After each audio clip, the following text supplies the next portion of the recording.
Let's go over the typical procedure for testing ENC charts using the dKart inspector software. This process follows a clear, step-by-step logic where each stage flows naturally into the next.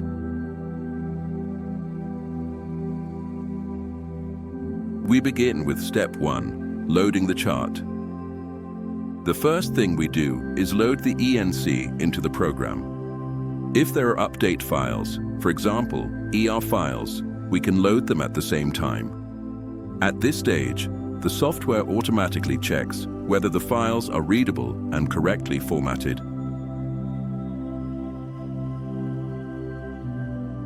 Next, step 2, reviewing the loader report. As soon as the chart is loaded, the program generates a loader report. Think of this as a preliminary diagnosis. It highlights any structural errors, incorrect file names, or metadata mismatches, basically anything that could interfere with testing before we even get started. And here's an important note. If the report shows any critical errors, it's best to stop right there and fix them before moving forward.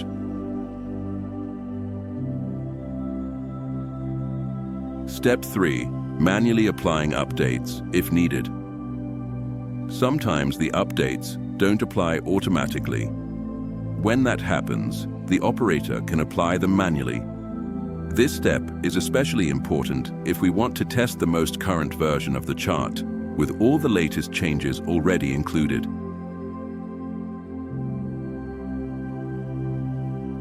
Then comes step 4, reviewing the update log.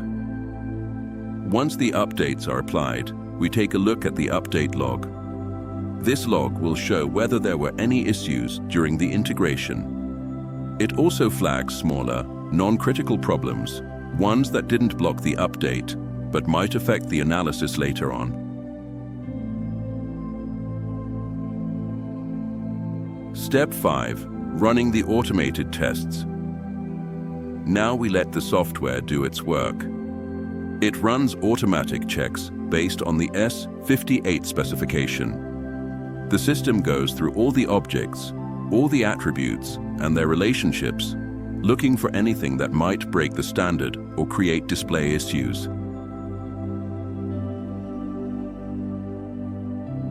And finally, step 6, reviewing the test results. This is where we take a close look at the results of those checks. It's not just about reading a list of errors. We want to understand the context. How serious is the issue?